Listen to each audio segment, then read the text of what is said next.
என்னன்னா ஒரு டவுட்டு. சொல்லுங்க.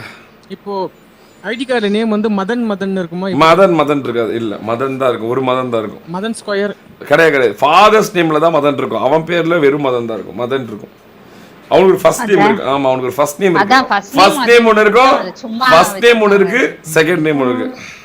ஃபர்ஸ்ட் நேம் என்ன இருக்கு? ஹர்ஷா. அப்புறம் வந்து மதன் இருக்கும். அவ்வளவுதான். ஹர்ஷா வந்து அவனோட ஃபர்ஸ்ட் நேம். அவ்வளவுதான். செகண்ட் அவனோட பேர் வந்து மதன் தான். இப்போ எனக்கு எப்படி மதன் குமார்னு இருக்குல்ல, அந்த மாதிரி அவனுக்கு வந்து ஹர்ஷா மதன் ஹர்ஷா மதன் குமார். ஹர்ஷா மதன் தான். ஐயோ, ஹர்ஷா மதன். இப்போ இப்போ எப்படி தெரியுமா? இப்போ என்னோட பேர் வந்து எங்க அப்பாவோட பேர் சேர்த்து சொல்லணும் அப்படின்னா மதன் குமார் மாணிக்கமா. இப்போ அவனோட பேர் சொல்லணும்னா ஹர்ஷா மதன் குமார் அப்படிதான் சொல்லணும். அப்பாவோட பேர் சேர்த்து சொல்லணும்னா. ஆமா, அவனோட பேர் ஹர்ஷா மதன் அப்படி இருக்கும்.